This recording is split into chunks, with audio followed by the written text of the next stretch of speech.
Ever heard of a currency that isn't really a currency, a type of money that you can't hold, can't spend at a store, but that quietly shapes the entire global economy? It sounds like something out of a spy movie, but it's very real. It's called the special drawing right, or SDR, and it's the secret financial tool of the International Monetary Fund, the IMF.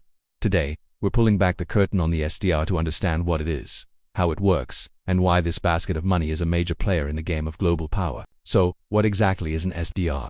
Imagine you have a gift card, but instead of being for one store, it's a claim on a collection of the world's most powerful currencies. That's essentially what an SDR is. It's not a currency itself, but an international reserve asset created by the IMF. Its value is based on a weighted average of 5 major currencies: the US dollar, the euro, the Chinese yuan, the Japanese yen, and the British pound. Think of it as a global financial safety net, a claim on foreign exchange reserves that countries can use when they're in a tough spot. To really get it, we need to go back in time to the 1960s. The post-World War II economic system, known as the Bretton Woods system, was under strain. Back then, the US dollar was convertible to gold at a fixed rate, and other currencies were pegged to the dollar. It worked for a while, but as global trade grew, there were concerns there wasn't enough gold or US dollars to keep the system liquid. The world needed more reserves, but creating them was a problem. The solution? The IMF created the SDR in 1969. It was designed to be a supplementary reserve asset, a way to inject liquidity into the global system without relying solely on gold or the US dollar. It was a radical idea, a man-made asset created out of thin air by international agreement. The heart of the SDR is its basket of currencies. This isn't just a random mix, it's a very exclusive club. The IMF reviews the composition of this basket every 5 years to ensure it reflects the currency's relative importance in the world's trading and financial systems. The current weighting gives the US dollar the lion's share, around 43%. The euro follows at about 30%. The Chinese yuan, which was a huge deal when it was added in 2016, holds about 12%. Then we have the Japanese yen at around 7.5% and the British pound at about 7.5%. This weighting isn't just a number, it's a direct reflection of economic power. Being in the SDR basket gives a currency immense prestige and stability, signaling to the world that it's a reliable and major player. For China, getting the yuan included was a massive diplomatic and economic victory, a symbol of its arrival as a global economic superpower. Okay, so we know what it is and what's in it. But how do countries actually use SDRs? It's not like a government can go on Amazon and pay with SDRs instead. There are 2 main ways they are used. First, countries can voluntarily exchange their SDRs for hard currency. Let's say country A is facing a balance of payments crisis and desperately needs US dollars to pay for imports.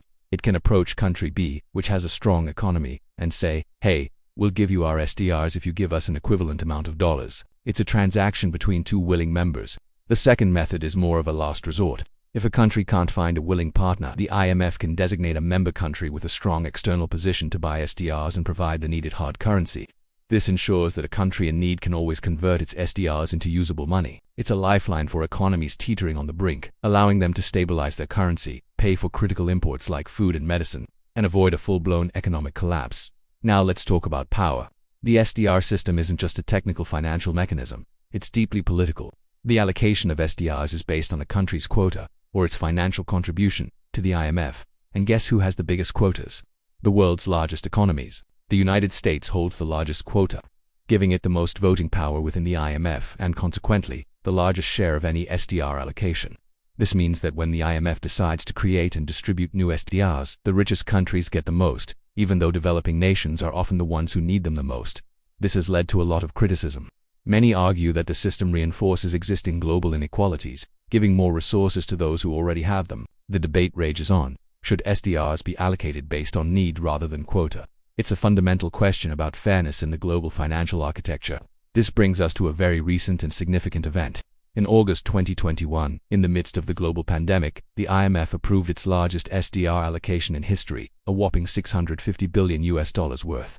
The goal was to boost global liquidity and help countries combat the devastating economic fallout of the pandemic.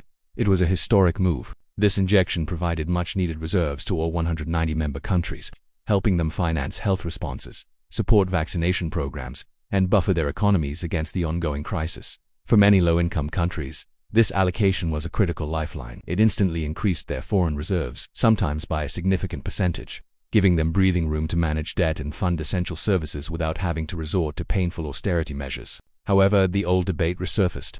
Of that $650 billion, over half went to advanced economies that didn't necessarily need it. This prompted calls from many leaders and organizations for wealthier nations to rechannel their new SDRs to countries in greater need, either through loans or contributions to IMF-managed trusts.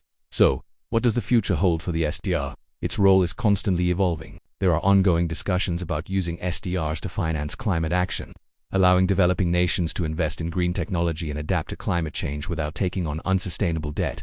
Some economists even dream of a future where the SDR could become a true global currency, reducing the world's reliance on the US dollar and creating a more balanced multipolar international monetary system. This would be a monumental shift, reducing the risk of shocks originating from one country's monetary policy and giving the global economy more stability. But this is a long-term vision, and it faces huge political hurdles. The US, for instance, benefits enormously from the dollar's status as the world's primary reserve currency, and it's unlikely to give up that exorbitant privilege easily. In conclusion, the special drawing right is far more than just a piece of financial jargon. It's a powerful tool born from a crisis, a basket of currencies that acts as a global economic stabilizer, and a mirror reflecting the distribution of power in our world. From its origins in the 1960s to the massive 2021 allocation, the SDR has been at the center of debates about global equity and financial stability. It's a hidden currency that has helped pull countries back from the brink. But it also raises tough questions about fairness and who really calls the shots in the global economy. As we face new global challenges like climate change and future pandemics, the story of the SDR is far from over. Its role will continue to be debated, reshaped, and redefined. Thank you so much for watching. If you found this deep dive into the world of global finance interesting, please hit that like button and subscribe for more content that uncovers the hidden forces shaping our world. Let me know in the comments what you think about the SDR system. Should it be reformed? See you in the next video.